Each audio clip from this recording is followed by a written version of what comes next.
The meeting of the Board of Education is hereby convened.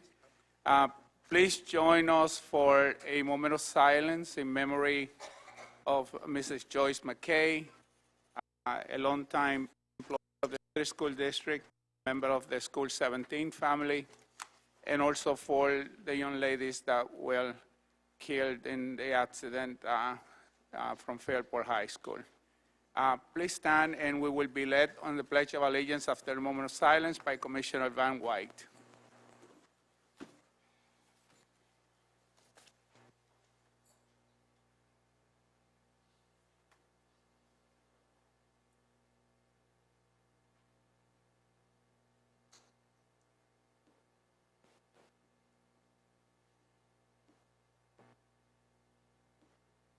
I pledge allegiance To the flag, United States of America, and to the republic for which it stands, one nation, under God, indivisible, with liberty and justice for all.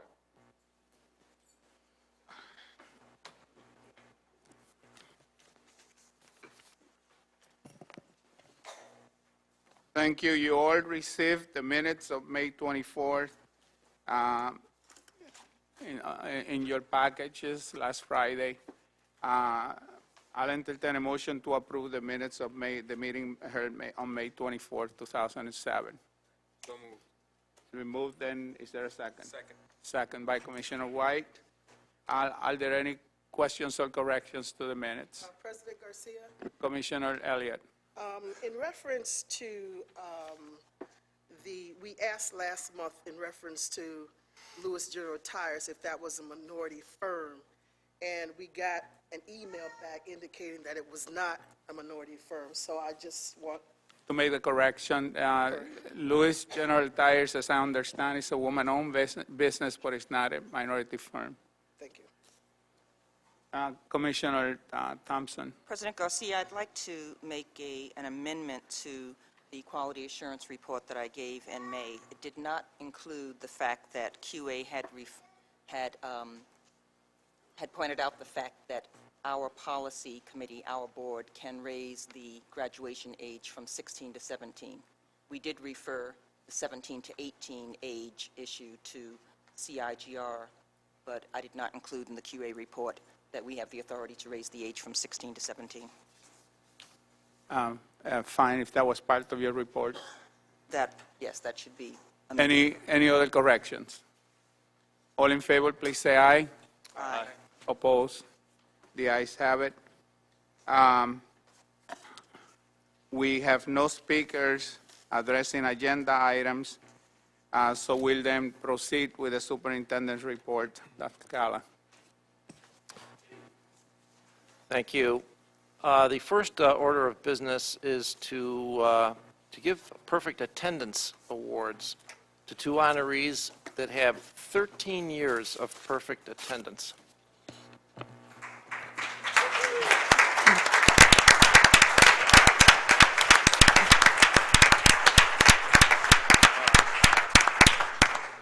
I'm trying to think if there's anything anyone could do perfectly for 13 years, let alone have perfect attendance for 13 years. So this is quite amazing. So if we can have Dexter Ferguson and Thomas Melton Hardaway come forward. We have an award for you.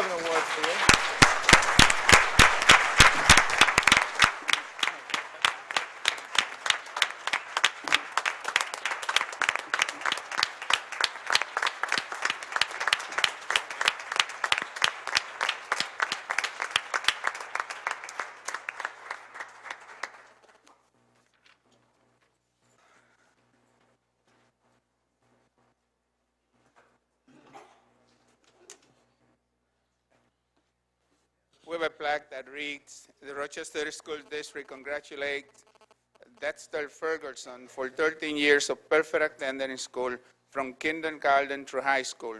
You are a role model of consistency, responsibility, and commitment. Presented June 28, 2007. Congratulations.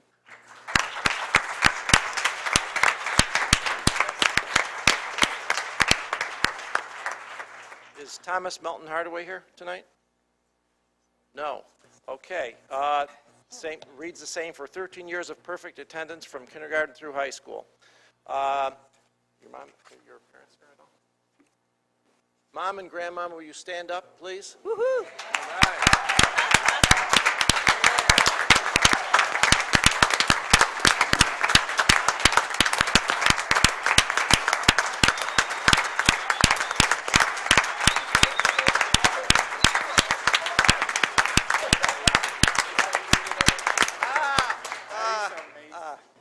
I said, now, how come the family got a better hand than this guy? Right?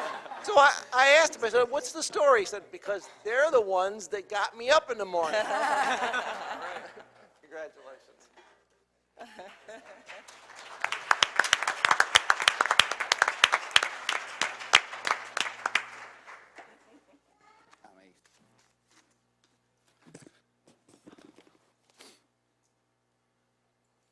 Next, I'd like to recognize two people tonight who are retiring after a long period of time in the district.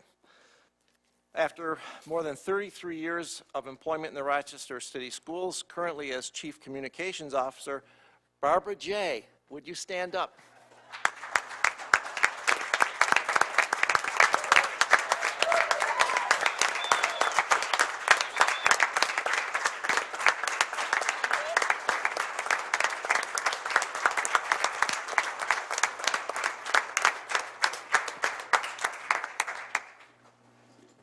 See Gary McClendon back there figuring out who he's going to call, huh? I've got a pool going. And also, a district employee since 1973 who has accepted a teaching position at St. John Fisher College and who will be retiring this summer, Marie Sianka. Stand up, Marie.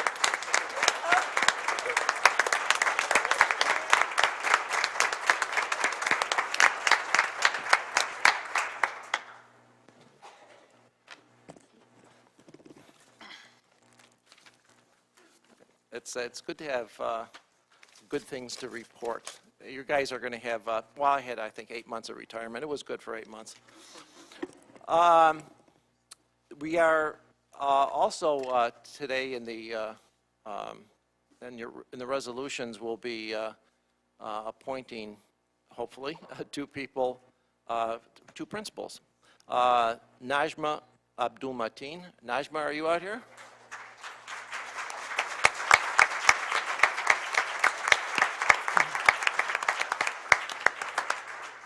Najma will be principal at Clara Barton School Number 2, and she began her career here in the City School District in 1986. She has her master's degree in reading, has served as the district house administrator at the secondary level and classroom teacher, served as acting principal of School 2 this past year, and participated in the interview process. Najma was highly recommended as the permanent principal by the school-based planning team. Congratulations, Najma.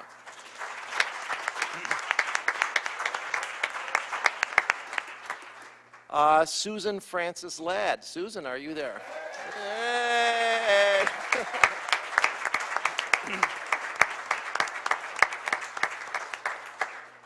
Susan's a native of Ann Arbor, Michigan, began her career in Rochester in 1993.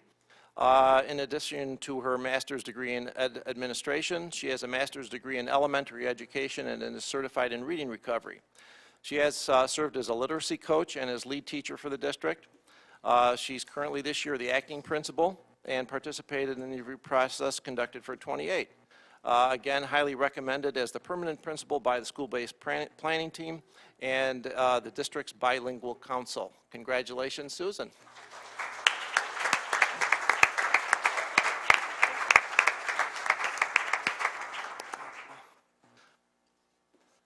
Just a couple other things I'd like to mention. City Hall on the Move was this past Tuesday, and I was invited to be with, see, I remember that, how's that? Was with Mayor Duffy over at SOTA, and it was good to be able to field questions about education. Usually they're questions simply about the city, but we were able to field a lot of questions about from young adults who are wanting to move into the city and wanting their kids to go to the school and what they could expect from the schools. There was a conversation about schools of choice, neighborhood schools, you name the issue, it was discussed. But one of the highlights of the evening was the interest in mentoring for our kids. And in fact, we had, I think, 11 people sign up to be mentors that night. And I was there with Kim Dice there, Marilyn Patterson Grant, and Michelle Hancock, and we all thought that it would be a good idea to maybe go back to those meetings and to maybe be regular participants because we feel that we could sign up a dozen mentors at a time. And we also had a lot of interest from people who are interested in putting together one-on-one mentor program, and we know that was one of the suggestions made by the Blue Ribbon panel, that we need mentors. So that was a very good experience for all of us. Also, I'd just like to, I think it would, the first meeting after graduation, to not mention the graduations, and the only sad part for me is that it's impossible to get to all the 14 ceremonies. But I was able to make 4, and I think these are incredibly positive events that need a little more media coverage, because it's amazing to see the success that we do have of our youth. I was able to go to 2 Edison graduations, School Without Walls, which was very different and incredibly enjoyable, and the first graduation of Freddie Thomas High School, which was exceptional, where all 43 seniors graduated. Man, all right, 43 out of 43.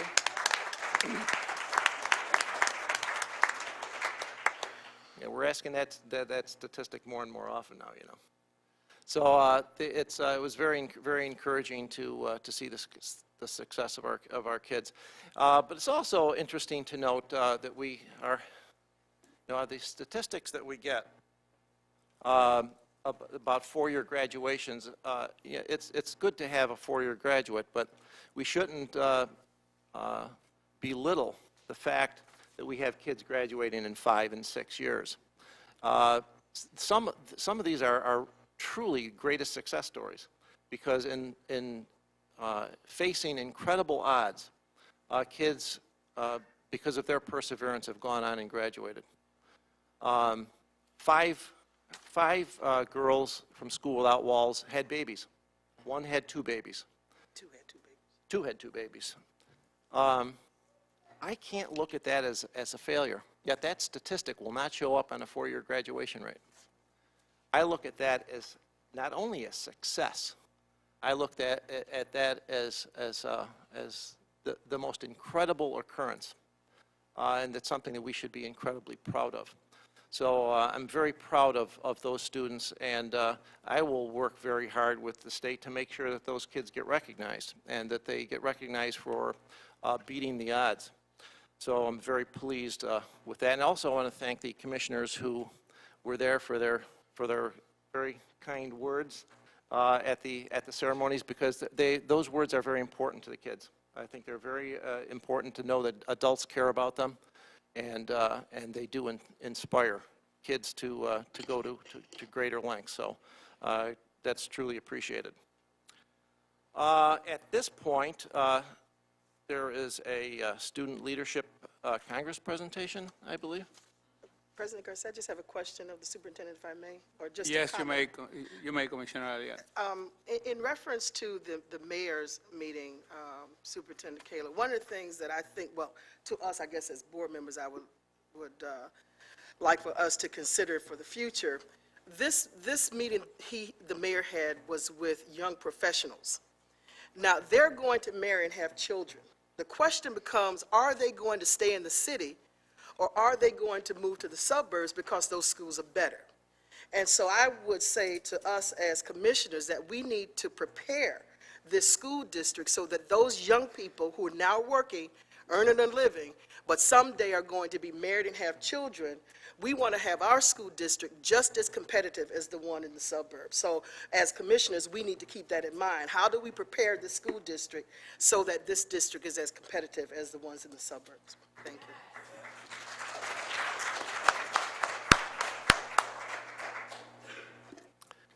So, Maurice, this is my time to introduce you, I believe.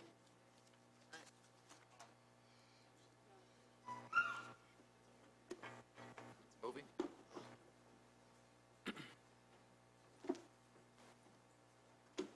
You want to take the front one?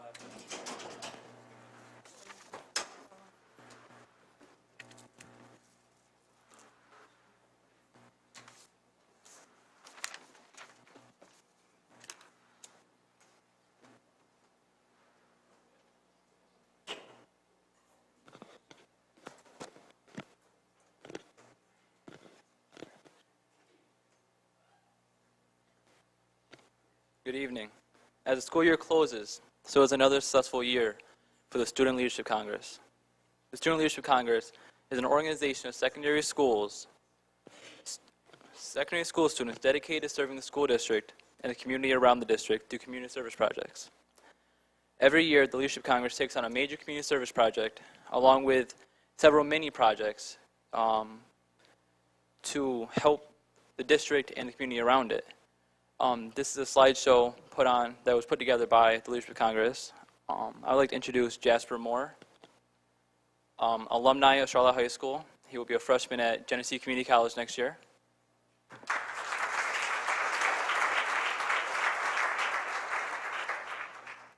Nathan Davey, he will be a senior at Franklin next year. I'm sorry, I don't.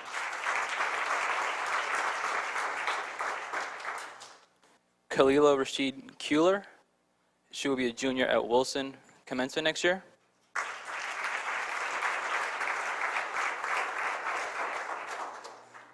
Mrs. Sarah DeLoss, she will be a sophomore at Wilson next year also.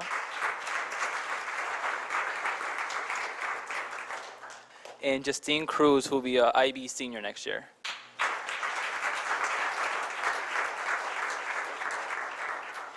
Three of our members are missing today for very good reasons. Ms. Rosetta Washington is at the Summer Upward Bound program at University of Buffalo for the summer.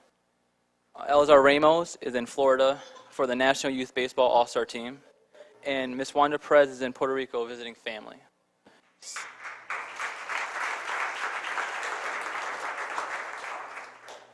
And this is our presentation.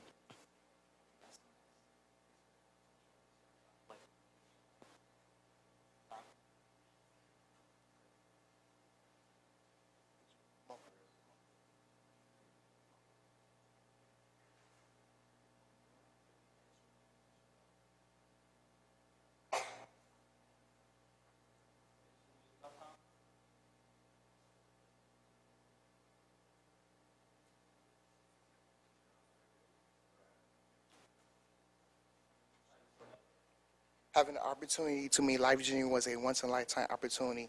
Interviewing him gave me the chance to see how stars approach their friends in a respectful way and answer all their questions. I learned that no matter what they do or who they are, you can still connect with people who do not have the same lifestyle as you do. SLC and several other groups attended the pre-K at college over St. John Fisher. At this event, we were split into several groups to facilitate groups of children. We worked with many children ranging from 3 to 5. This experience was very rewarding in being able to see the smiles on the children's faces as we played and explored with them. Through this event, although this event only lasted a short time, it shows how good it feels to make children happy. The REACH program was very exciting and enjoyable experience for me. I had a lot of fun working with my mentee and the other students at 22 School. Helping these kids by being a friend to them and conversing with them when they needed it has had a positive impact on my life. Being there for them as another person besides their family to let them know that they are not alone makes me feel that I've made a contribution to my community.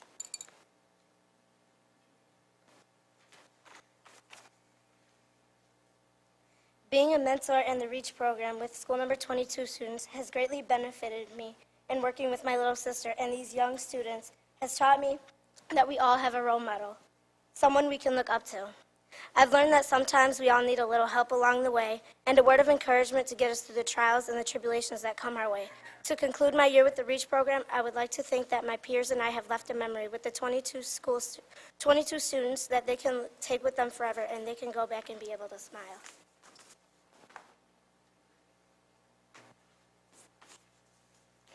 Being a new member of SLC, I wasn't sure what I was going to gain from the program. When I started, I was pretty shy, but as I became involved in different PSAs with the REACH kids, it helped my public speaking skills, which allowed me to become open with everyone, and I was able to feel more comfortable. Filming the PSAs and watching myself interact with all types of new faces made me feel good, knowing that I had accomplished something this year other than academic success, but rather something for myself. The REACH kids were a great help in the bullying PSA that I was a part of. From this experience, I have gained more interaction skills with younger children, and I'm able to handle situations better.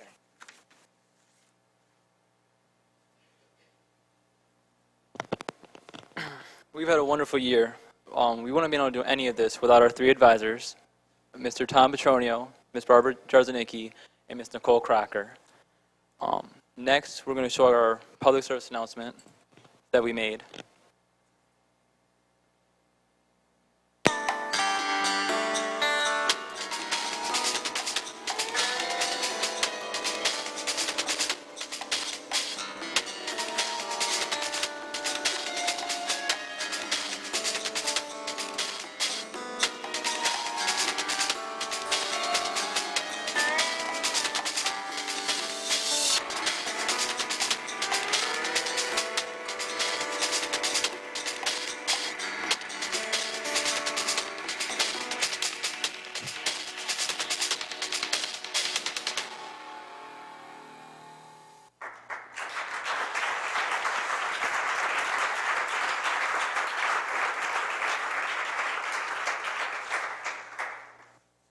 I'd like to say thank you for the board for this wonderful experience to sit on the board with you guys next year. She isn't here tonight, but Ms. Rosetta Washington will be the next board rep next year. So I wish you guys good luck next year. Thank you.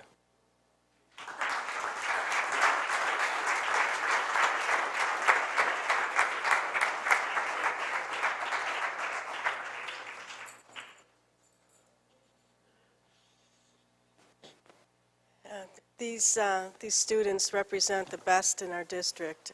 They are very active. They made time to participate in the Big Brothers Big Sister mentoring program.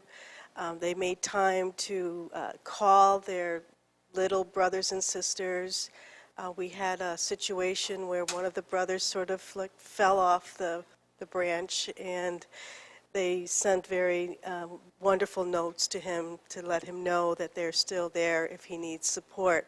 We had a great year with these students. I told them, I know I'm retiring, but I told them that one of my volunteer activities would be to stick with the students and build a group and help them along with our advisors, because I think it's really so important. And we really have fun, too. I mean, there's a lot of different things that we do with the students as far as have discussions about policy decisions. We discuss the code of conduct and the safety hotline, and and what was it?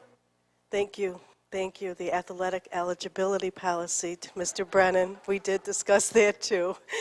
So I want to congratulate each one of them and our seniors who are leaving, Maurice and Jasper, and congratulate them for their futures, because they did graduate and they are going to college. And they were steadfast through the whole year, through that process. So thank you. We have a little something, and I'm sure that my assistant over here, Tom Petroni, wants to say something. Working with these students has been one of the most rewarding parts of our work here for the district, and we are proud of each and every one of them. We wish our graduates good luck in the future, and you guys better keep in touch. And we look forward to the rest of them graduating in the next, some of them next year and some in a couple of years. And they're setting a high standard for the new incoming student leaders who are following in their footsteps. So another round of applause for Student Leadership Congress.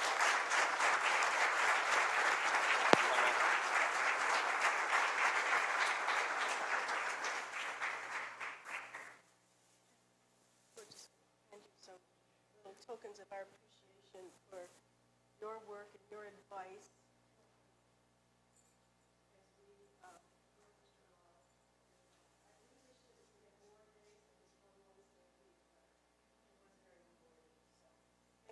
Thanks, guys. Good job.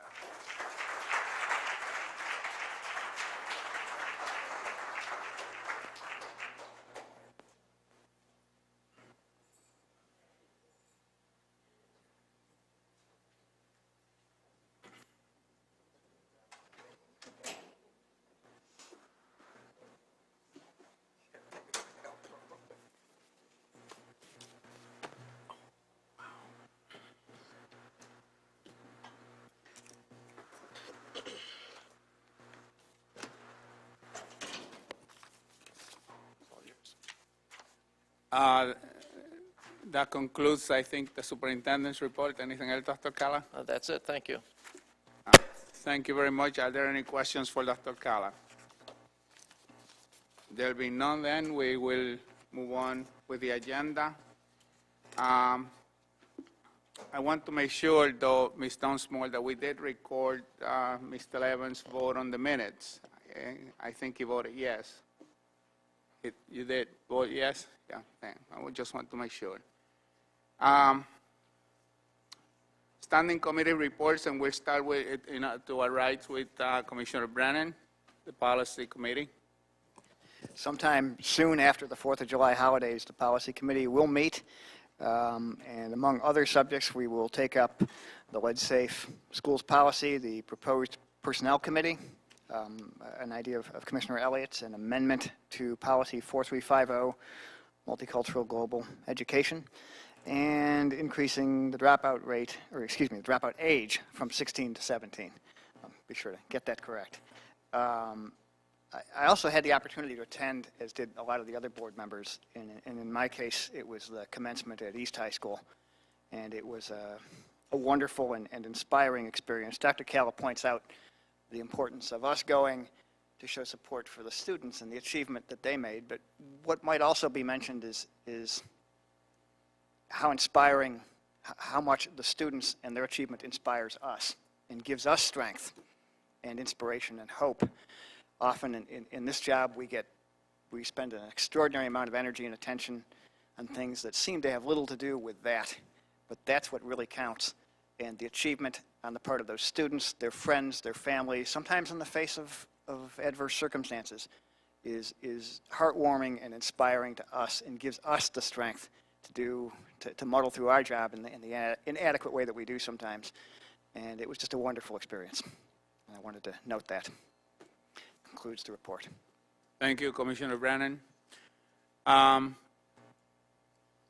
Commissioner Elliott also requested to make a brief statement before her report, and you are, go ahead and do both. Thank you, President Garcia. I just also wanted to congratulate all of the people who participated in the graduation ceremonies at all the schools, but in particular the ones that I'm board liaison to, School Without Walls, as well as Charlotte High School. And both of those events were just phenomenal events. It's all the culmination of great work that they've done throughout their school career here. And so I just want to thank the administrative staff, all the people that support, and the students, and just to have on record that we wish them much success and peace and blessings. Thank you. The Board Governance Committee met 3 times since our last business meeting, May 30th, June 19th, and June 26th. We met to discuss a number of things. One, as Commissioner Brennan spoke about, we're looking at a personnel committee because we have a number of resolutions that come before this group, and without the adequate time to discuss these issues. And that is something that I have initiated because I tend to ask a lot of questions, and I think that probably 3/4 of the budget is spent on personnel, and I think that we need to have adequate information about just how that money is being spent in personnel, particularly with the number of unions that we have at the district. We're also looking at, in addition to the Personnel Committee, we had a discussion about just the reconfiguration of committees that are more in line with the resolutions. For example, have a Personnel Committee, have a Facilities Committee, and have, some Instructional Committee or QA Committee. But that was also an item of discussion. We tend to think that may be a more efficient way, but at this point, it's still just under discussion. Real, just basic, bare-bone discussion at this point. We had a meeting on June 19th where we talked about the role of the board president, and I am proud to report that we've come to some understanding, and that the communication between the board president and the remainder of the board members is going to be more cohesive. So it was a very good and an optimistic meeting, and I look forward to the work with my president for his remaining tenure on the board.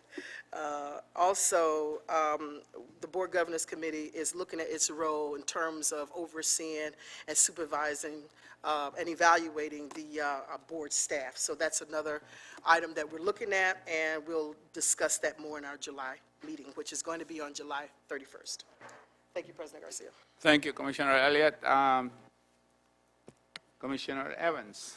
The Community and Intergovernmental Relations Committee met Tuesday evening to hear a presentation regarding a successful pre-apprenticeship program in the Newburgh City School District. The program was established in cooperation with local laborers union and includes a construction career academy. Students enter in grade 10. Upon graduation, students already earn some apprenticeship credit toward a specific trade. Students in the program have been working on a 5,200 square foot building to house the program that's going to open in September. It really is a remarkable program, and I believe a prototype that could be used right here in this district. After the hearing, the presentation, which included input from our local labor leaders, it was the consensus of CIR that a program such as this could benefit our students in the community. A movement to establish this type of program at Edison schools has been in the works for years, but I have no idea where it stands. I will talk with the superintendent about that. CIR hopes to get back on track, and we'll talk with the superintendent to identify next steps. I want to thank Bob Brown from the local laborers union for bringing this program to the committee's attention. Also, on another update, I feel like I've been talking about this for the last 4 years since I've been on the board. The enabling legislation for the facilities modernization program, unfortunately, was not approved during this recent legislative session.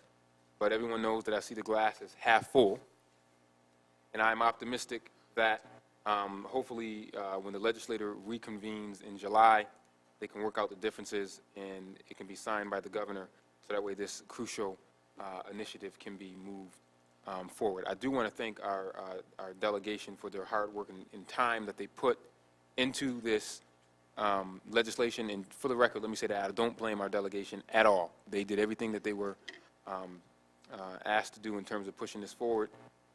There's some more work. There was more work, I believe, that could have been done on our end earlier on.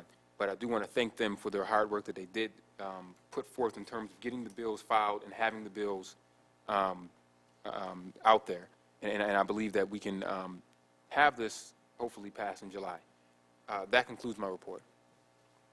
Thank you, Commissioner Evans. Commissioner Powell. Thank you, President Garcia. Before I give my report, I attended a number of events over the last month as well, starting with the open house of the Plumbers Local 13 training facility, which was really a sight to see. I toured all the classrooms, and I enjoy seeing how things work, so it was really inspiring for me. But I thought, even if all we did was send our Edison Tech students on a field trip to that facility, they would be inspired to take up the trades. Another event that I went to, I think it was on the same night, was the GED graduation that Paul Burke runs, and it was run jointly with the Nurses Aid Accreditation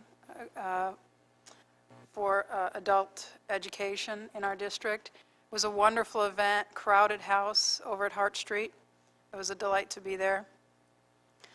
I attended the School of the Arts graduation, which is always spectacular because you see the students' performances and so on.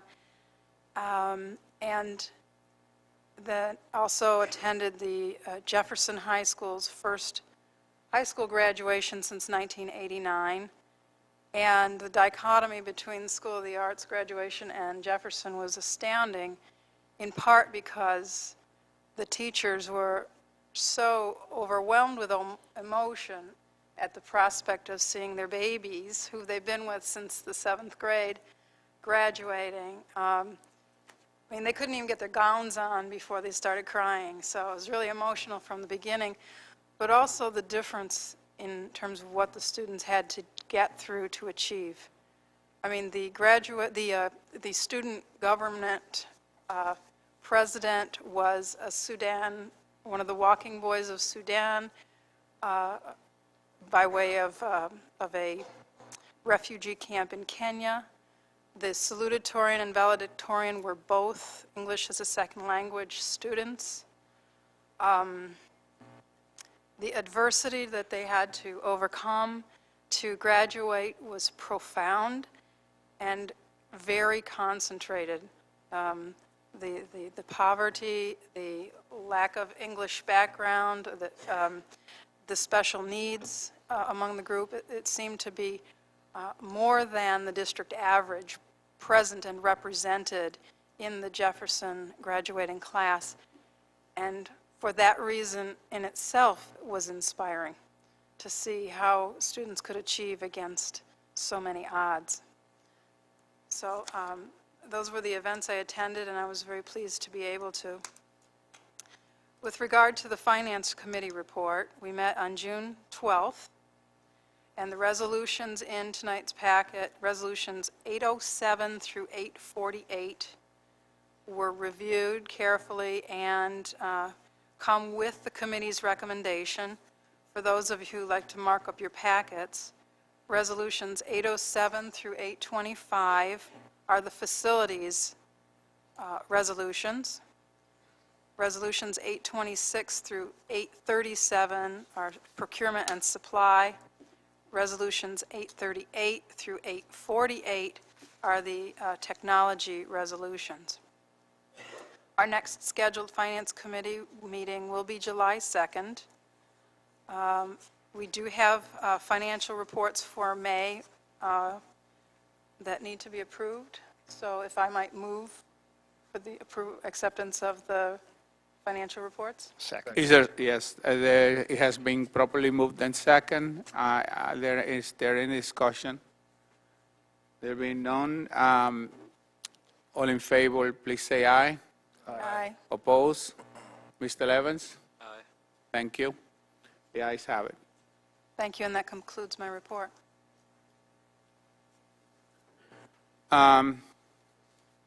Commissioner Thompson. Thank you, President Garcia. I enjoyed the year-end ceremonies that I attended, the moving up ceremony at school number 30, the 6th graders going into high school, 7th grade, and Marshall High School's graduation ceremony on Friday evening, and then, as Dr. Caller pointed out, the first graduation for the Dr. Freddie Thomas High School.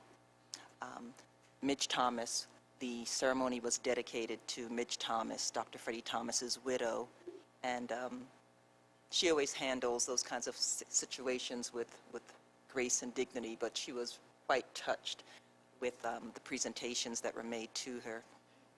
And I, who usually cries at the drop of a hat, am proud to tell you that I only shed a few tears, especially given the fact that these are my last graduations and moving up ceremonies as I end my tenure on the board, so that it was especially meaningful.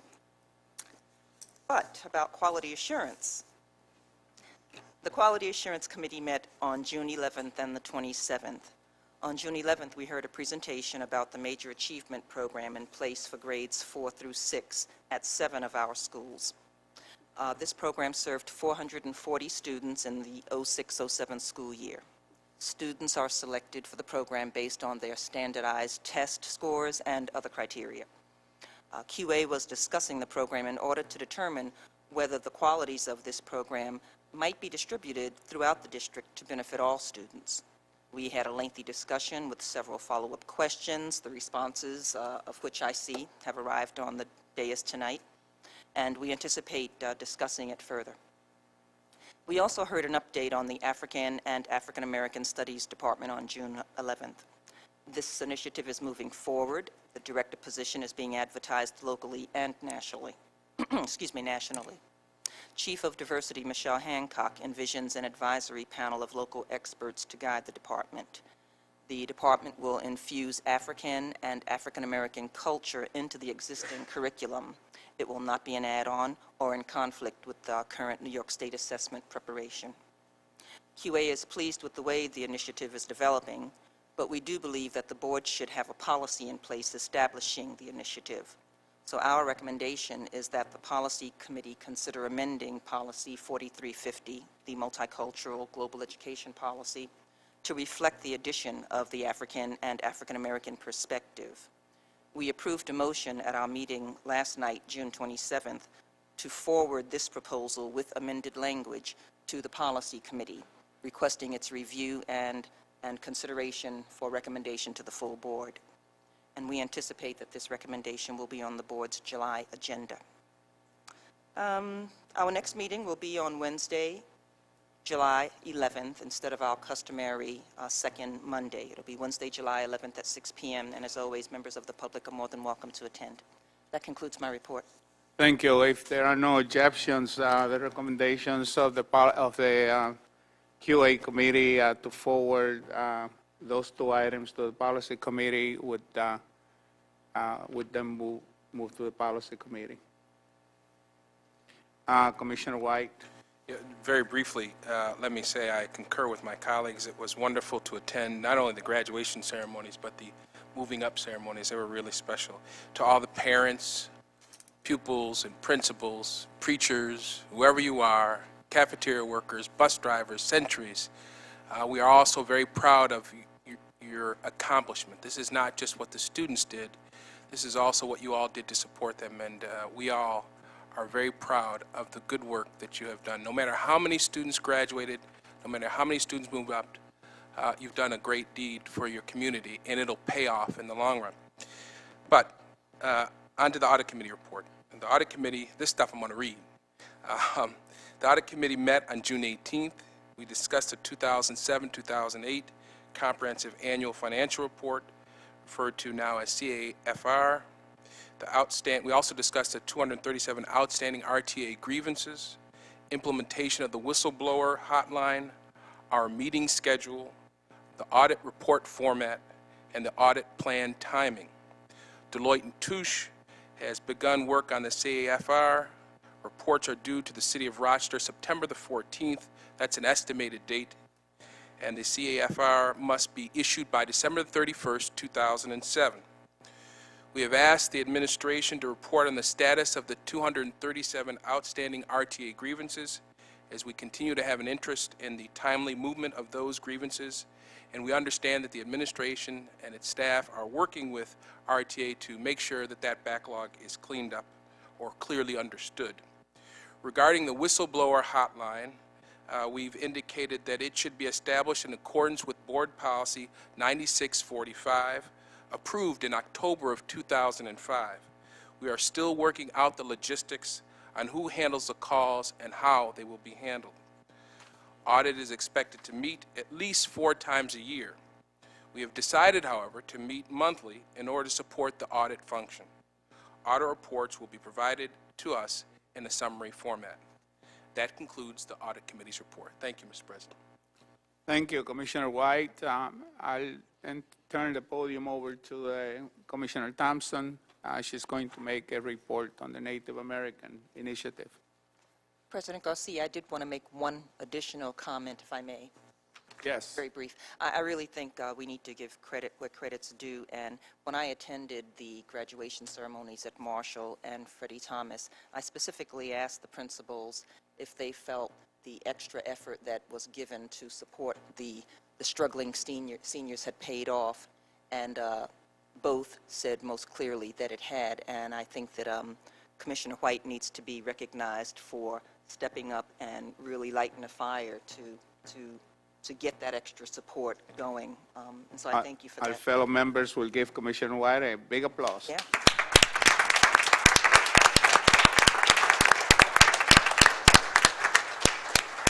Thank you, Commissioner Thompson, for the recognition. Sure. I had the great pleasure in February of visiting the Native American Resource Center, and they shared with me a presentation based on the research they had done earlier in the school year. The project director, Perry Ground, is here with some students, and hopefully he'll include in his remarks the fact that the group of students that accompanied him, they were just one of several groups from across the United States that were invited to the Smithsonian Institution to do research in the National Museum of the American Indian. So he has agreed to share that presentation with the board.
I apologize. While they get that set up, I'd like to introduce the two students that are here with me tonight.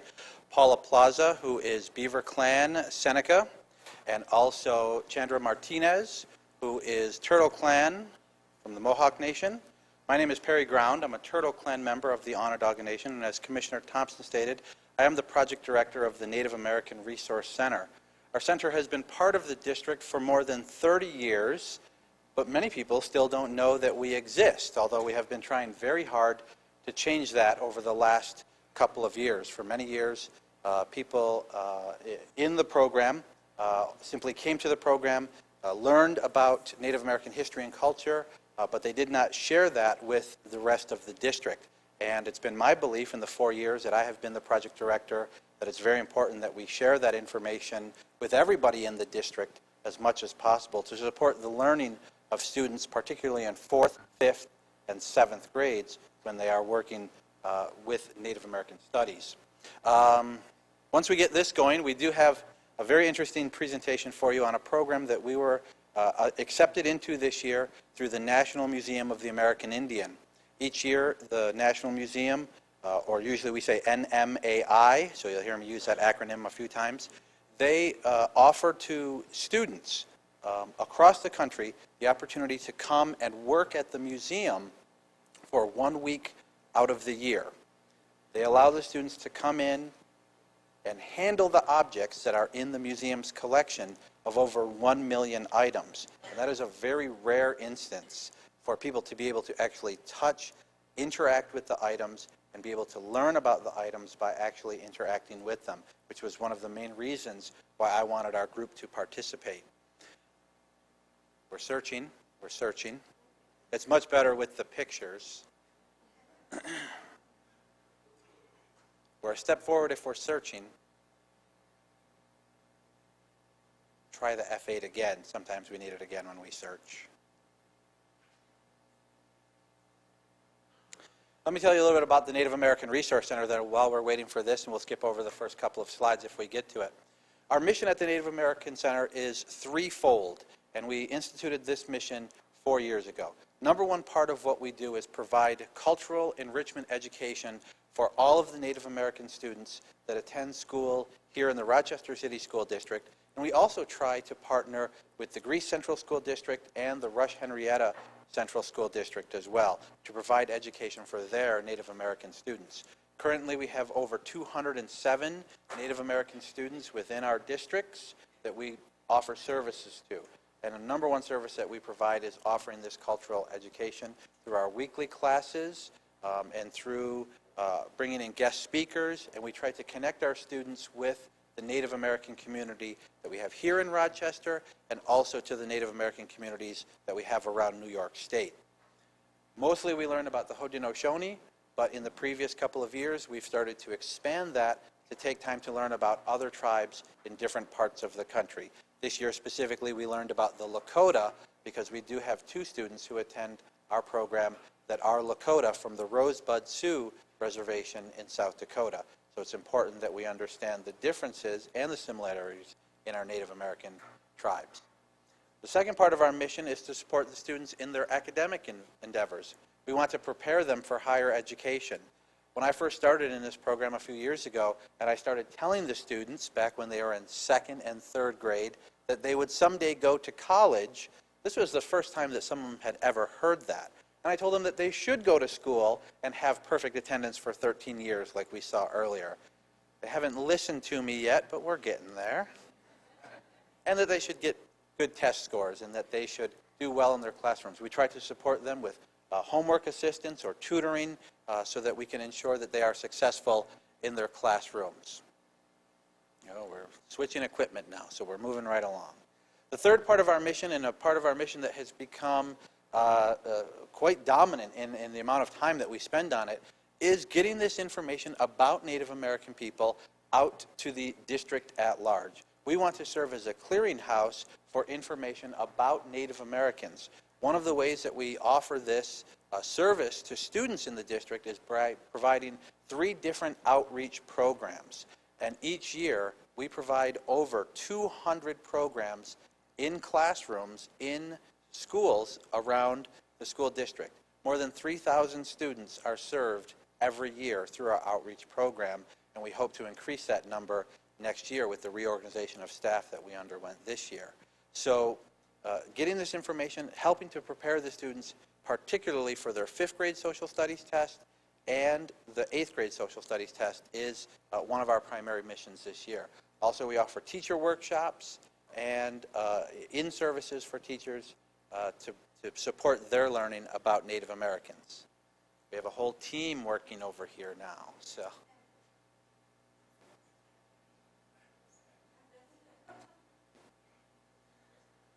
I apologize, we had this problem earlier only because we had 2 presentations tonight with computers that were not compatible with each other, so I apologize for the delay. While Paul continues to work on that, I'll tell you just a little bit about this program that we were accepted into. This year, actually for the 2nd year, we applied to the National Museum of the American Indian to participate in the Virtual Museum Workshop. The workshop is intended to bring Native American students from communities around the country to the museum to work with the collection, and that the students would use digital technology to create virtual exhibits. The students had to select objects from their cultures, and we selected Haudenosaunee objects, so Paula was not limited to only Seneca objects, or Chandra was not limited only to Mohawk objects. We allowed them to select from all Haudenosaunee, and most people call us the Iroquois, or the Six Nations Confederacy. We call ourselves Haudenosaunee, people who build long houses. So we had to select objects from over 5,000 images that the museum sent to us. The students spent time going through each of these images to determine which object they most wanted to photograph once we arrived at the museum. How are we doing? It's much better with pictures. So. We're still trying, okay.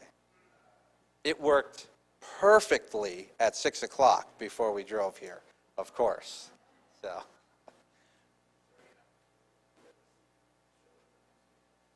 I'm sure we could do that if that would be best so that we don't eat up all of our time tonight, which would be fine.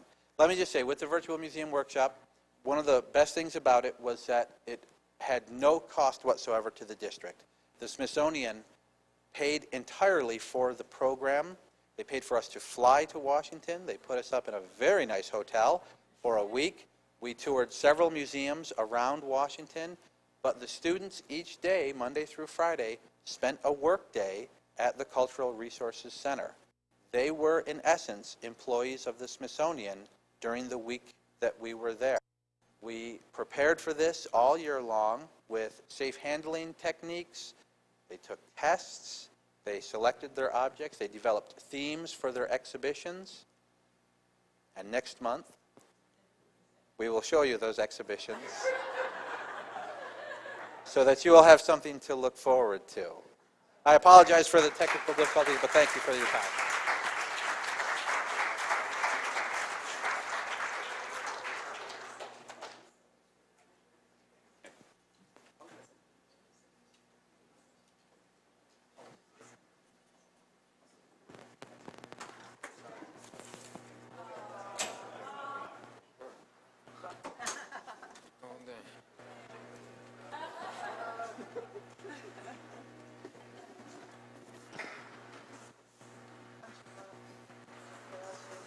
Thank you for that opportunity, President Garcia. You're welcome, Commissioner Thompson, and I'll be happy to provide a little bit of time at the next meeting so we could see the full exhibition again.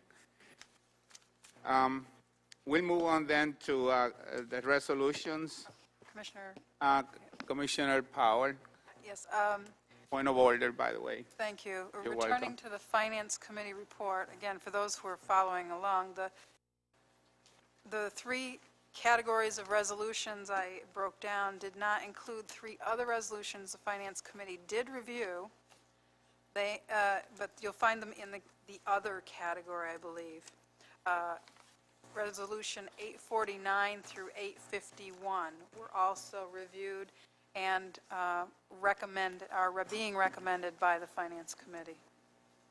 Thank you, Commissioner. You're welcome. Garcia. I'll entertain a motion to approve Resolution 776 through 806. It's been moved. Is there a second? Second. It's moved in second. Are there any questions to these resolutions? President Garcia, Commissioner Elliott. why are we paying teachers who are in art and music more than we're paying them elementary and secondary academic? And that doesn't have to be answered now, but I would like, it just may be the way this is rolling out, but I would like to know. Seems like, at least in this instance, an art teacher and a music teacher is being paid more than the elementary and secondary academic teachers.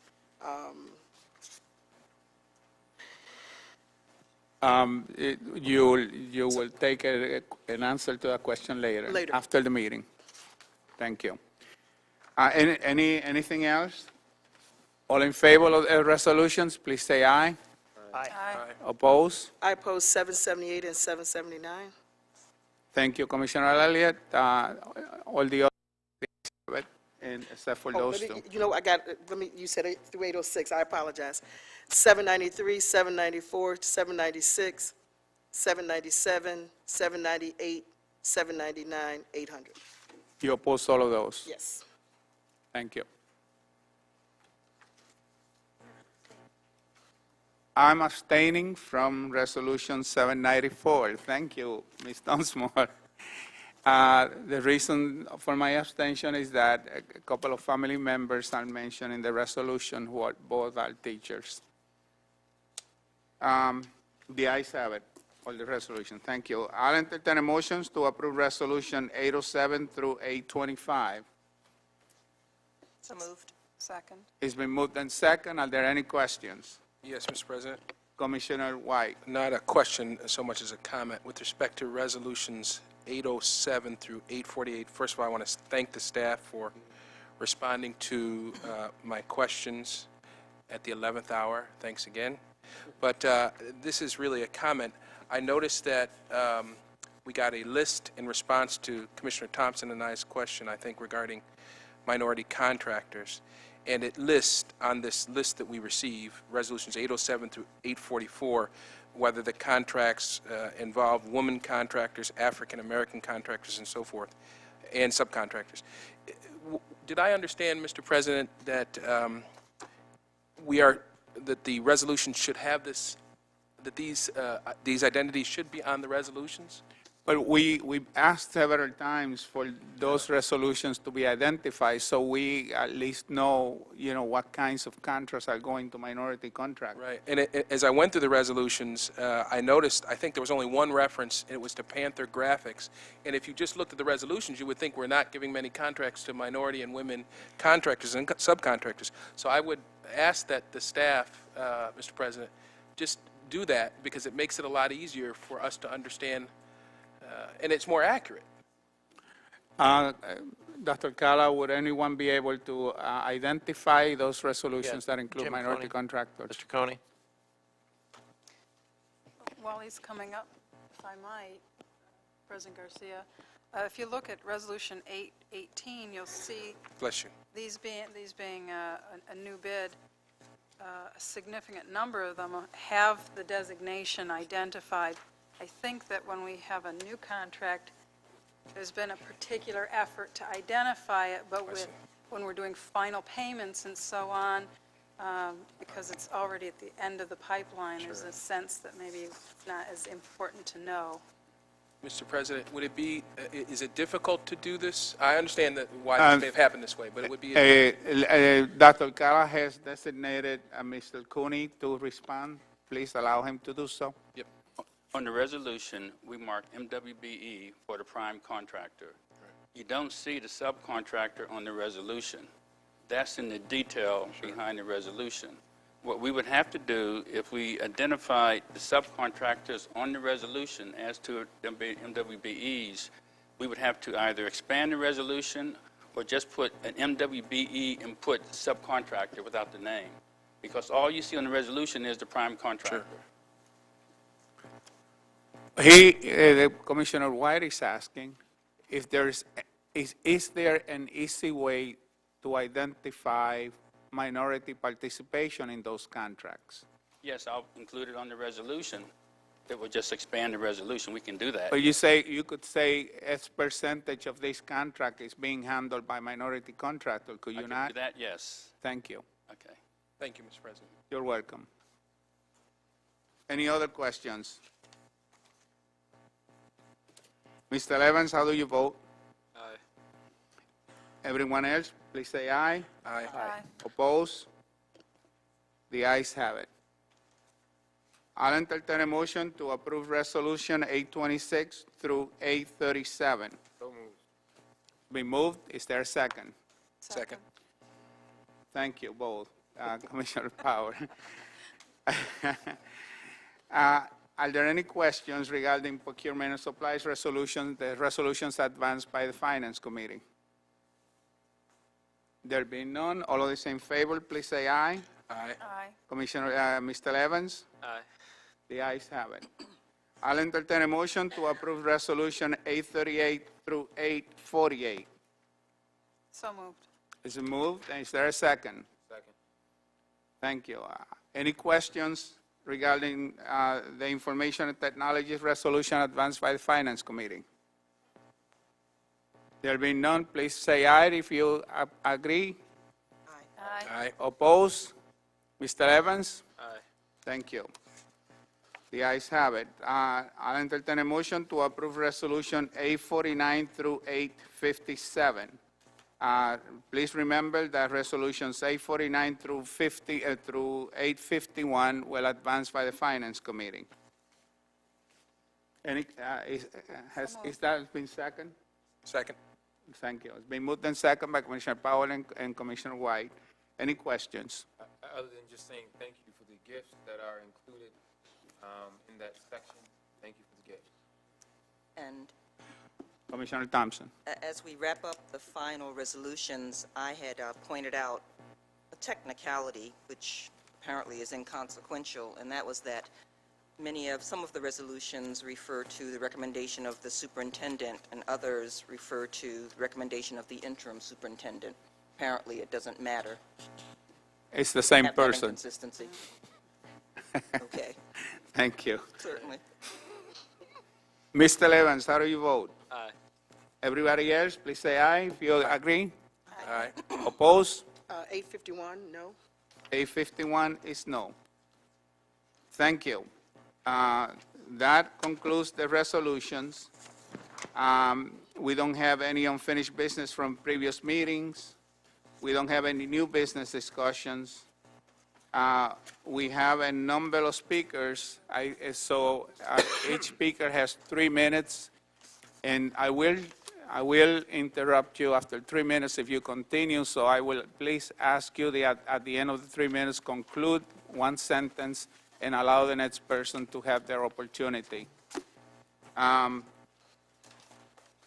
going to call 2 people at a time so that we don't waste or lose a lot of time in between, because we do have a large number of speakers.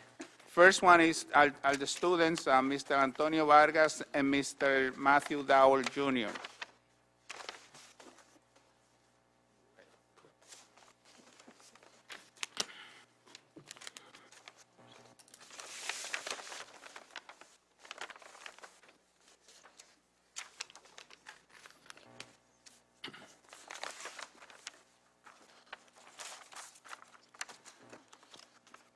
Man, could you put the microphone down so that he can? Thank you.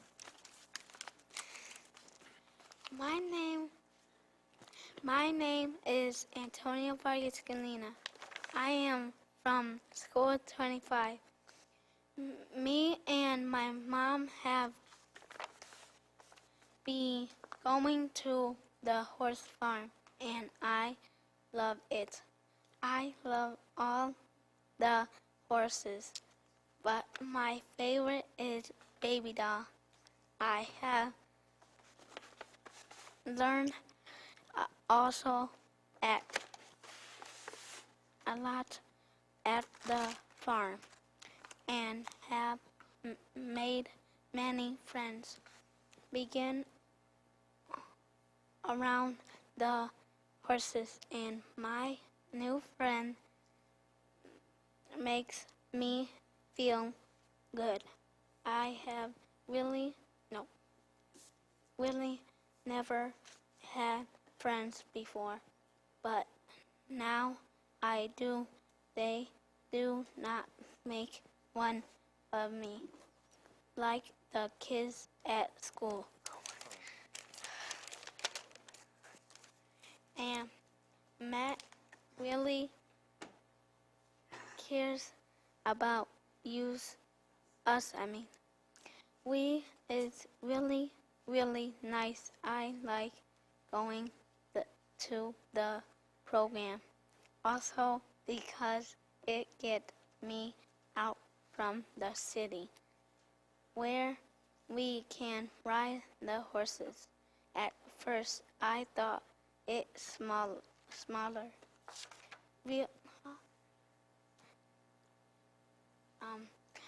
Real bed, but now I like cleaning up after the horses and brushing them. Please continue the program. Kids deserve this.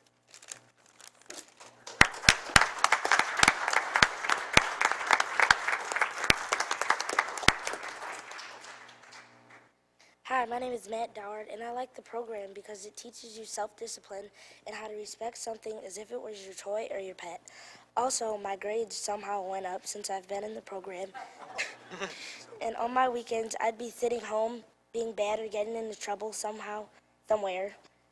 This program lets us kids ride horses and do lots of things on a farm that we would not normally get a chance to do. Also, I think the program has changed many kids' lives in the program, in many ways. And also in the program, you make lots of new friends, and I don't think the program should end. That's all. Thank you. Jordan Jones and Makala Brown.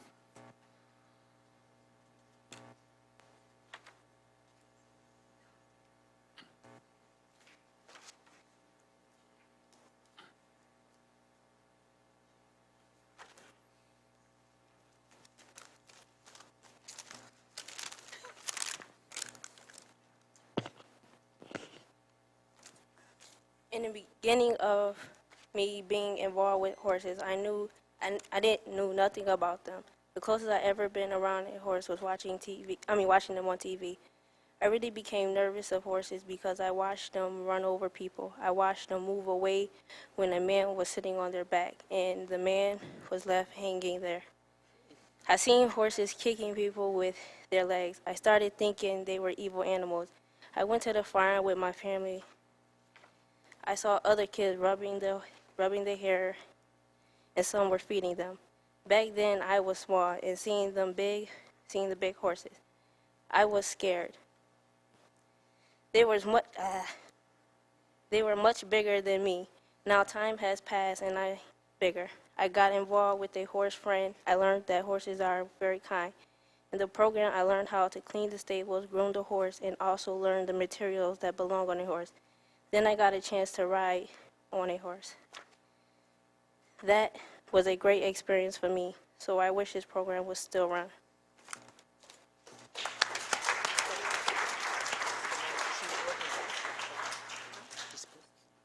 My name is Jordan. I like the program because it lets you know what to do and not to do around the horse, how to treat and take care of a horse. Because a lot of kids don't get a chance like this every day to be around a horse. The first time I would be in the city. If I wasn't in the program, I would be in the city at my mom's house, roaming the streets and getting into trouble with my friends, or stuck in the house watching TV. But the program is great because I've been doing better in school all the time. I told this boy in my class about the program, and he laughed. And I said, "What's wrong with horses?" When I first went around a horse, I was scared to get there and feed them and walk them. But now I'm not scared anymore. I think the program shouldn't end.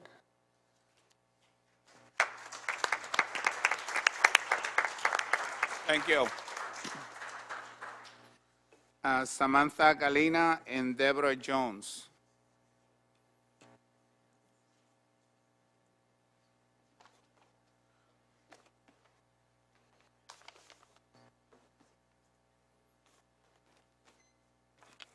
Good evening. Let me just begin by saying that no words can truly describe what my child and myself have gotten out of this program. Some people just look at it and say, how can horses change these kids? But let me just say it truly has. My son is in special education in the Rochester City School District. He has had many problems in school with reading and peer issues. Also, he has had very low self-esteem and has had issues with confidence. Due to my son being in this program, he is an overall changed child. He is 100% more confident in his everyday schoolwork and no longer has problems with his peers. He now will talk to other kids instead of just always being alone. His reading is improving more and more every day because he is now more confident due to his ability to be able to handle horses. He now feels he can accomplish any task that is put in front of him. Through the week, he counts down the days until he can go to the program. As I write this to you, I have tears coming down my face because I still can't believe this program has affected his life and mine as much as it has. I now have all 3 of my boys in the program, and we love it. This program has not only changed my kids, but others as well. I am also a volunteer of the program has watched as all the kids in the program have changed. Some of the kids, when they first started, were scared of the horses, didn't want to clean stalls or any of the work. Now they look forward to all the work. It does not bother them to clean the stalls. They don't complain about the smell of manure or stepping in it. Also, when they started, there were little groups, little cliques. And it's not like that anymore. Now they talk to other kids. Now they help each other out. Now they're like a big family. And they learned how to work together. We are all a family now and are going to fight for this program. These kids are not only learning how to ride, but they're also learning responsibility, what hard work really is, and they have also learned teamwork and how life is not all about the streets. There's more out there. This has also been a great way for the kids to escape out of the city and enjoy just being a kid. They don't have to worry about their everyday lives. They can just be themselves. Let me also say that Matthew Doward is an amazing role model who these kids look up to. No, he is not a celebrity or a basketball star, but he is in their eyes. He has changed these kids in more words than I can ever express. My 8-year-old, a few weeks before starting the program, had issues with sagging his pants and talking back. Since starting the program, he no longer sags his pants and now watches how he talks to me and other adults. He tells me he wants to be just like Matt. That in itself is a huge accomplishment. So please continue this program so other kids can experience this life-changing experience.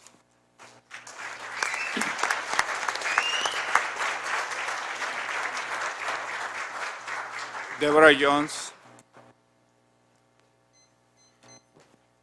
Good evening. My name is Debbie Jones. I'm speaking to you again to stress the importance of an elementary school education. By the time a student reaches middle school, he's already formed bad habits.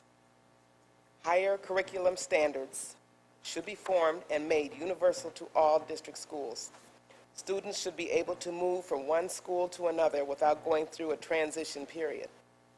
How can we expect a middle school, much less a high school student, to perform well when they didn't do so in elementary school? Dr. Andre Buffon, a black psychologist, was fired because he reclassified a number of special needs students. Maybe he should be hired to classify students correctly the first time. In conclusion, I would like to ask, why is it a surprise when a student gets into high school and can't read? FYI, you don't learn to read in high school.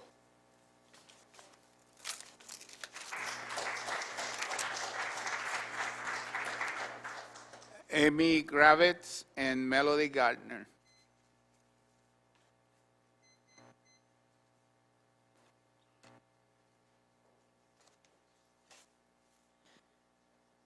Good evening, Dr. Kella, President Garcia, and members of the school board. Thank you for the opportunity to speak. My name is Amy Gravitz, and my children attend school number 1.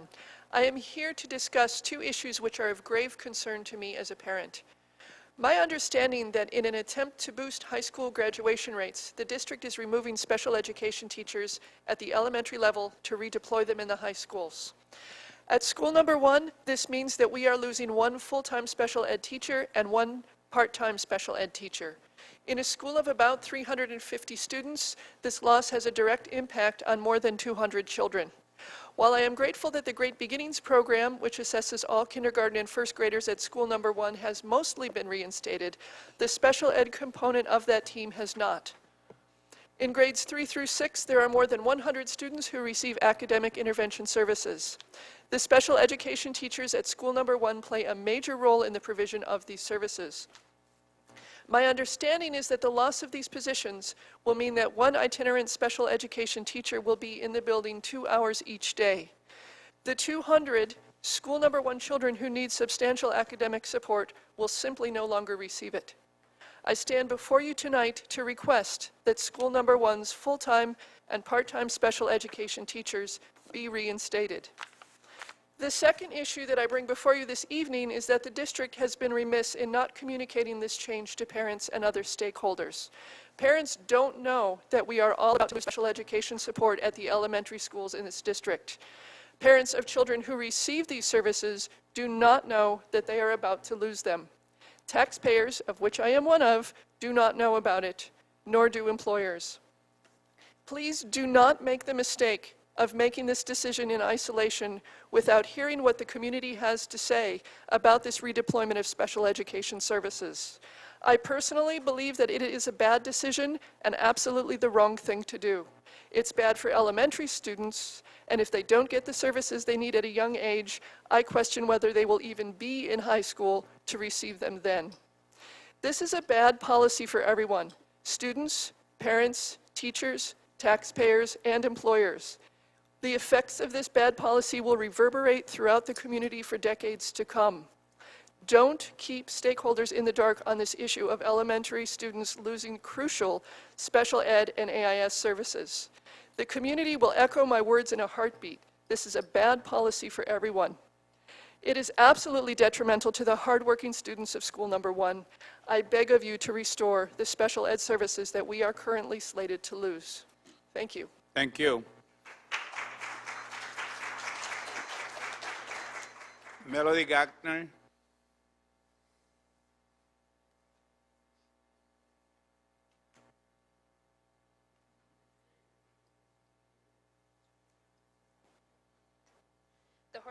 The Horses Fund program has impacted my family. My son has behavioral problems and ADHD. My son has been in the office not only once, but 4 times a day. Since being in the program, my son has been in class, learning, and paying attention and doing what he is told. No more problems, no more I don't want to listen. The program has taught my son responsibility for himself, respect for himself, each other, and the horses. My son said to me today, "Mom, the horses need me and I need them." This is why the program is different from city life, being out of the city and learning something new. This is a hands-on program. It is showing them how to clean the stalls, understanding how to groom the horse, and learning how to get on and ride them. This program is the children to achieve the goals that they have set for themselves. Probably none of these children would know anything about the horses if it was not for Matt and his program. This is why we need the support to help our children be better adults. These children are our future. Thank you. Valerie Ingram and Matthew Dower.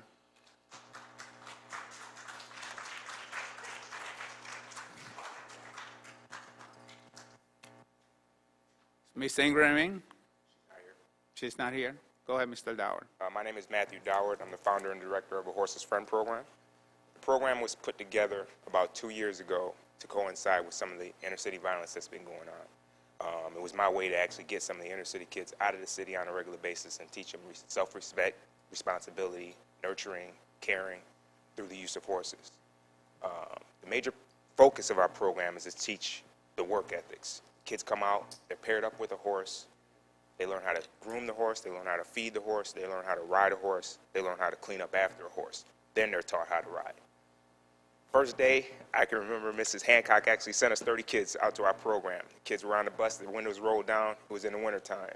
They saw the poop outside on the ground, started going nuts on the bus. Half an hour after they were there, one of the volunteers named Dan, who was in charge of helping them clean up the stalls, went and stumped in some poop.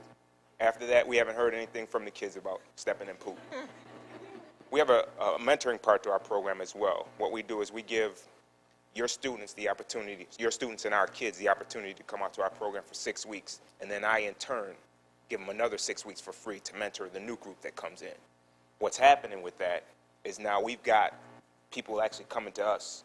We've got the blind school that wants to come out to our facility this Saturday and actually bring 15 of their students out to our program, and our kids will actually mentor them. And that says a great deal because 12 weeks, actually 13 weeks ago, which is actually 13 days ago, these kids didn't even know how to ride a horse. And in 13 days, they can ride a horse. They can ride any horse that we got at our facility. And that's unbelievable because some of the horses have attitudes. We've got a horse named Red, gets out of the stall, doesn't want to go back in the stall. Kids saw him on the first day, thought he was nuts. Now, quite a few of them actually want to get up on him on a regular basis. But what it shows is that horses are just like people. They got personalities, but if you can actually, take the time to actually understand them, then you can get right around that attitude and you can accomplish it. And these kids have shown a great deal of accomplishment. What's happening with our program is since we put it together, it's been hard to actually get the inner city to accept it. because it's black kids riding horses. And we tend to think that only white people ride horses. Horses are colorblind. They don't see a color.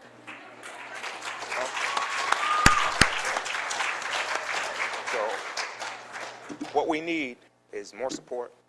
We need to give these kids the opportunity to do something that's never been done here in our city. And that's why we're here today, to ask you for your support, continue a program, excuse me.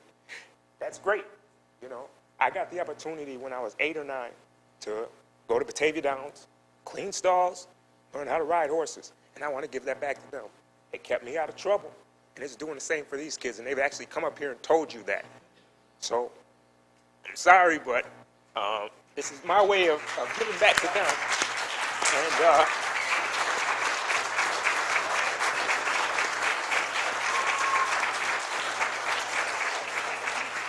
And if cleaning a horse stall doesn't affect them, then giving a few dollars to continue a program that we're going to, in turn, Could you conclude, the same Mr. amount of time, Powell? Your then time that's is all up. we ask. Thank you. Thank you.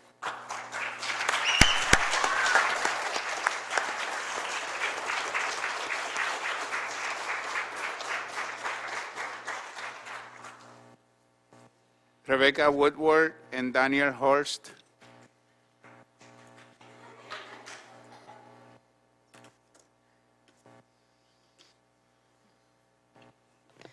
Good evening. My name is Rebecca Woodard, and I'm a volunteer member of the foundation called A Horse's Friend. I want to share my experience about the program and hope you can better understand why it holds such great value for Rochester's urban youth. When an idea or a concept is different, it usually meets resistance. It's not accepted or supported. We have experienced this.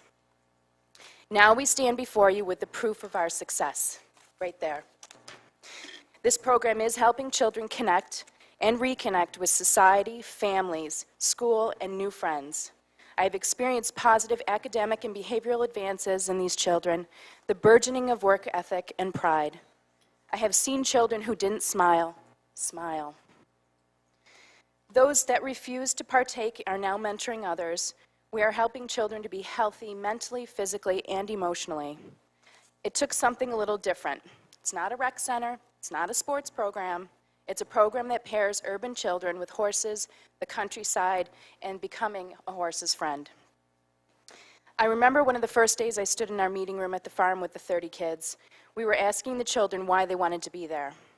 One voice came forward. I can't recall who it was, but I heard a girl say, "If I am here, I'm not on the street. I'm safe, and I'm not going to be shot." It gave me great pause. I see how our program instills respect and responsibility. Respect can change hate. Changing hate can change fear. Then we can change lives. We all start different. At the end of the day's session at the barn, we're all the same color of earth. We smell the same. We've experienced the same things and loved them. We've bonded. The horses have captured our hearts and teach us how to deal with our conflicts. Our founder, Matt Doward, has chosen a different path for these children and is making a difference. So why do I stand here? A Horse's Friend needs your help as leaders in the community, and as advocates for our youth in this community. And these are the kids we're trying to help. A Horse's Friend is different, and we understand different can be uncertain. But it is worth your time, money, and energy. So it leaves me with two questions. Why not something different? Why not A Horse's Friend? Thank you very much. Thank you.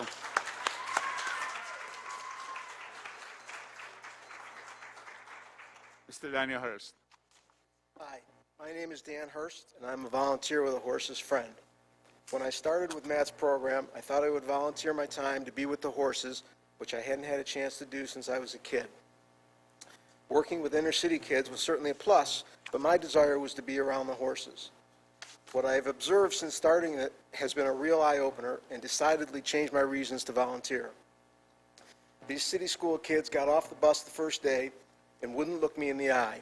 They were extremely quiet, hanging with their friends, and screamed, "Ugh," when I showed them what horse manure looked like. After just 2 or 3 days with Matt and the horses, they became much more outgoing, much more alert. They actually were listening to what each volunteer had to say, and they were learning all about horse care. A horse's friend helps to teach these kids needed real-life skills. They have learned to love and respect the horses, have learned what commitment means by witnessing the incredible amount of work and time it takes to care for these wonderful animals, have learned that something worth having is worth working for by cleaning out the horses' stalls before being able to ride, and to work as a team for the good of the team. You really should see 2 or 3 of them using their rakes and shovels together to pick up the poop.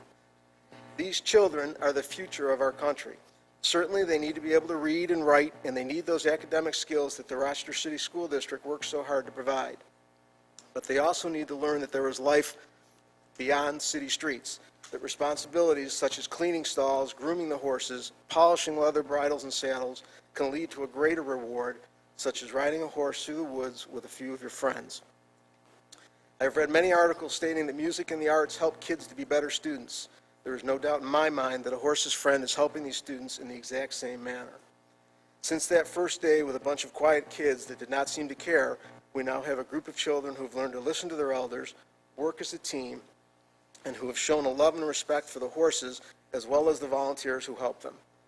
I urge the Rochester City School Board to find the fairly meager finances required to allow your children the opportunity to attend a horse's friend. And I ask you to please acknowledge the commitment some of our kids have shown just by sitting quietly here tonight. I'm sure they would rather be playing with their friends rather than trying to raise the $200 to send another student through our program. Thank you.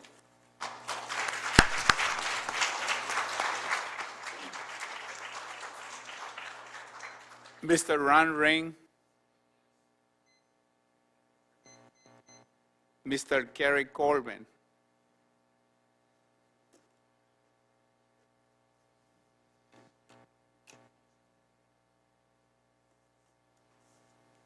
Good afternoon.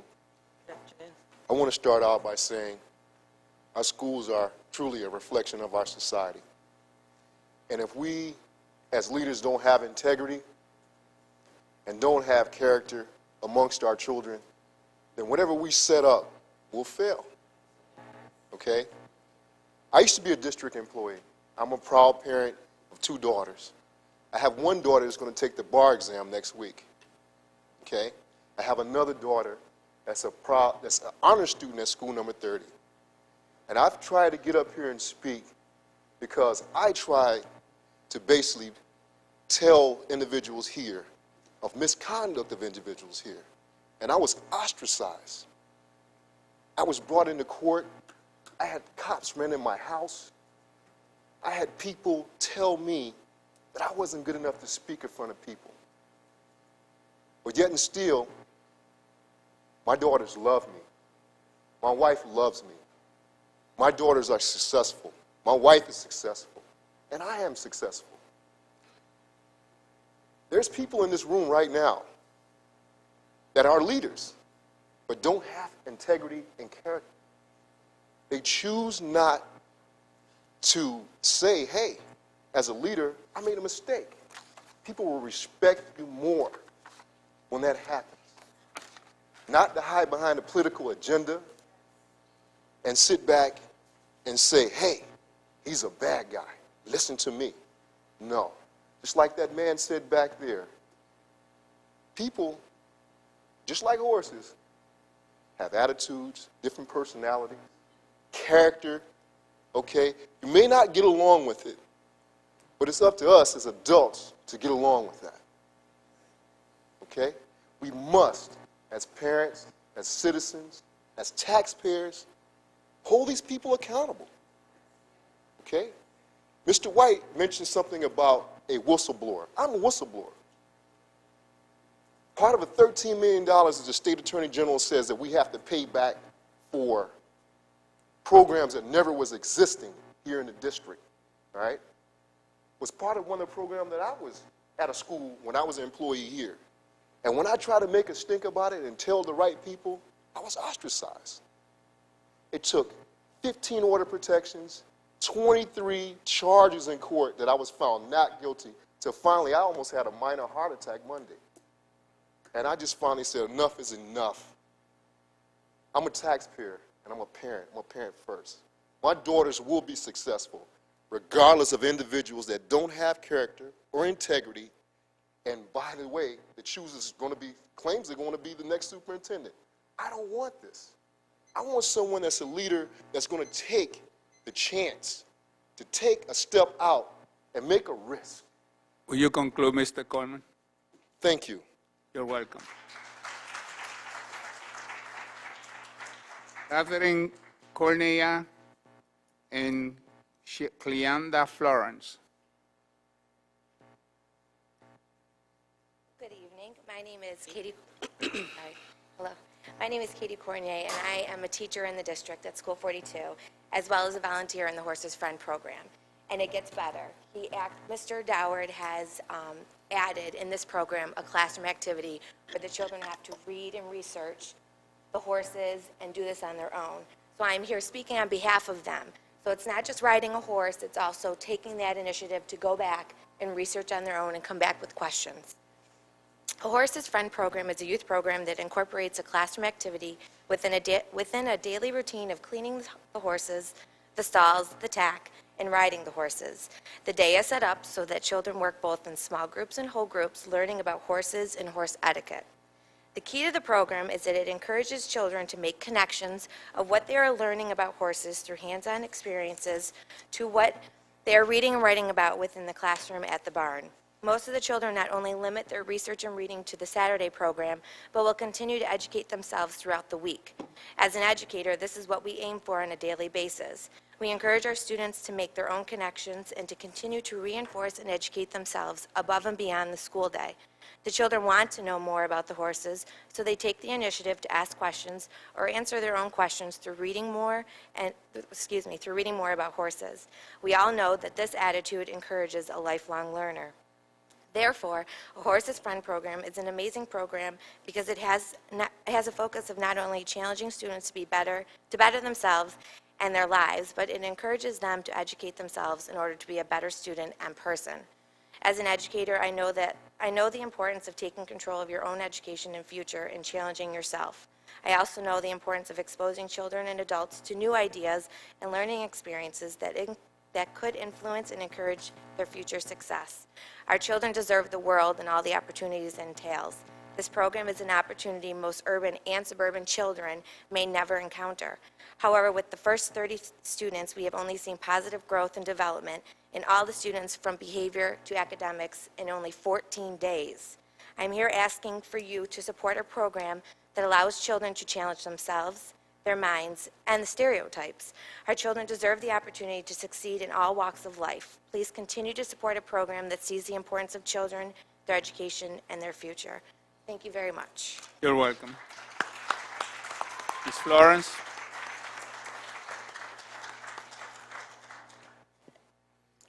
It is time for a systemic change. Why was the only African-American clinical psychologist that worked with special education students and staff fired?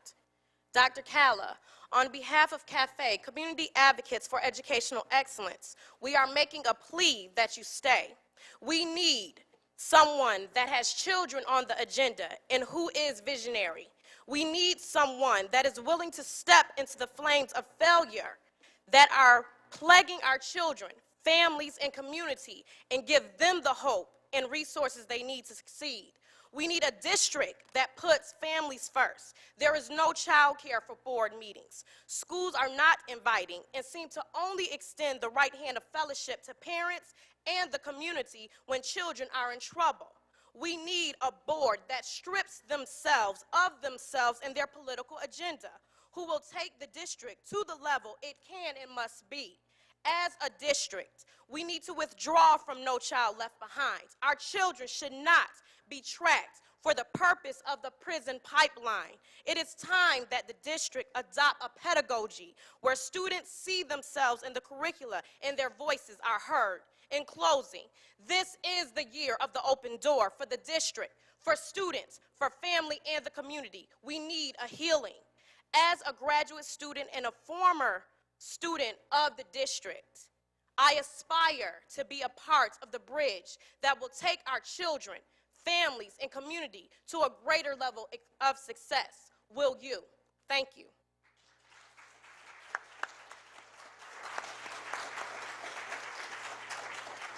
Lori Thomas.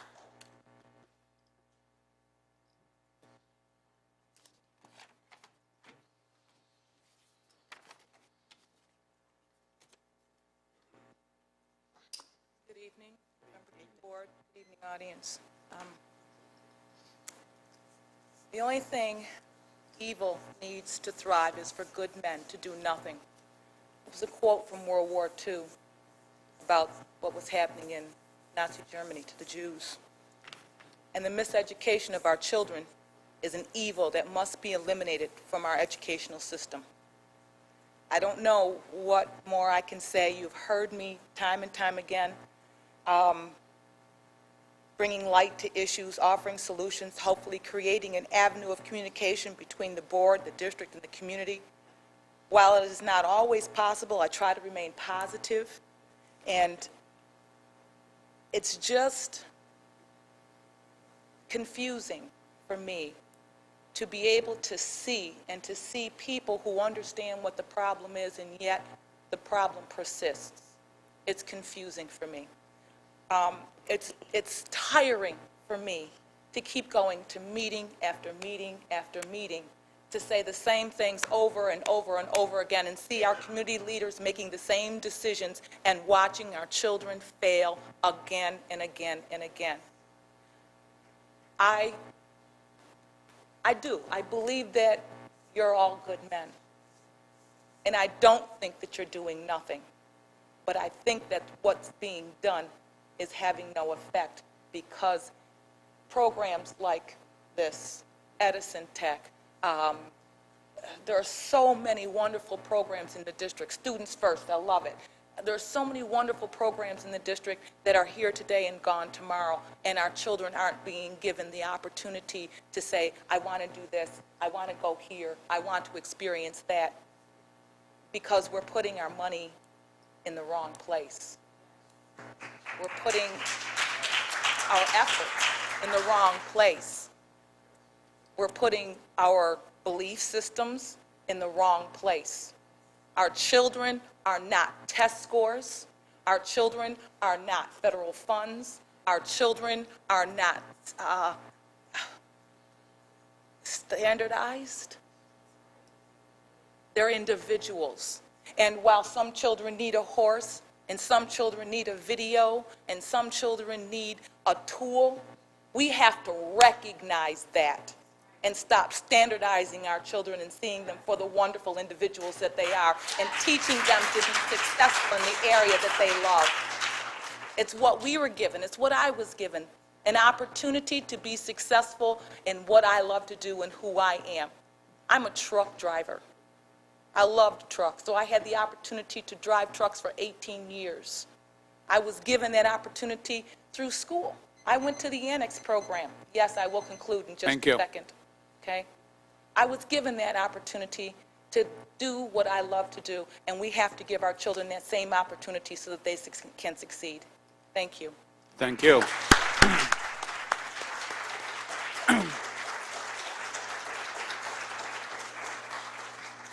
That concludes our speakers. Our next business meeting will be July 19 at 6:30 p.m. If you want additional information, please access the City School District website. I'll entertain a motion to move into a executive session. So moved. All in favor? Aye. Thank you. Thank you, everybody, for attending.